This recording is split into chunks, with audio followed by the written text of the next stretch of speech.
কাদের ভেতরে অ্যাটিটিউড সব থেকে বেশি দেখা যায় জানেন? যে মানুষগুলো হঠাৎ করে অনেক কষ্টের মধ্যে পড়ে যায়, আপনজন নামের দরজাগুলো এক এক করে সে বন্ধ হতে দেখে, তারপর অনেক কষ্টের ভেতরে পড়ে সে সেই সকল দরজাগুলোর দিকে তাকানো বন্ধ করে দেয়। স্তব্ধতার নীরবতার সাথে বাঁচা শিখে যায়। দুঃখগুলোকে তার একান্ত সাথী মনে হয়। আর এরা যখন এটার ভেতর দিয়ে বাঁচা শিখে যায়, তখন তাদের ভেতরে বেড়ে ওঠে এক অদ্ভুত রকমের অ্যাটিটিউড।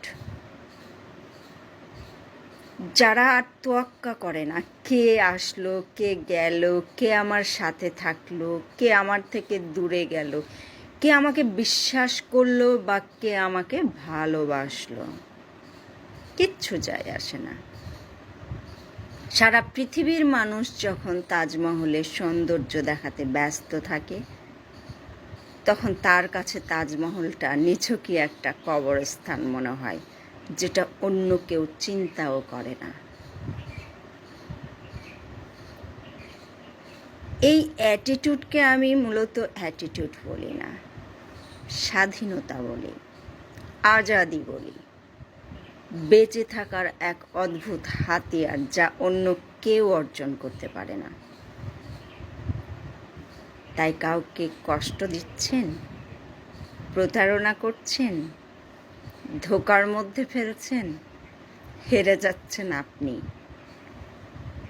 কারণ আপনার দেওয়া কষ্ট, আপনার দেওয়া প্রতারণা অন্য কাউকে গড়ে তুলছে স্বাধীনতার এক স্বাধীন চেতা মানুষ, যাকে পৃথিবীর কোনো কষ্ট, হাসি, আনন্দ, ব্যথা কোনো কিচ্ছু দড়ি দিয়ে বাঁধতে পারে না। সে বিন্দাস, আজাদ আজাদ আজাদ। যেই স্বাধীনতার কথা মানুষ চিন্তাও করতে পারে না। ভাবা যায় একটা মানুষ কষ্টের ঊর্ধ্বে বসবাস করে, ভাবা যায় একটা মানুষ সঙ্গতার ঊর্ধ্বে বসবাস করে, যার কোনো কিচ্ছুতে যায় আসে না আমার পার্টনার আছে কি নেই, আমার অর্থ আছে কি নেই, আমার কেউ আছে কি নেই, কিচ্ছু না।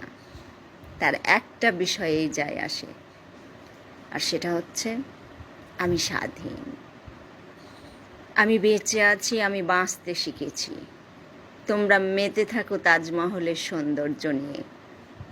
আসল সত্যিটা তো হলো ওটা একটা কবরের স্থান।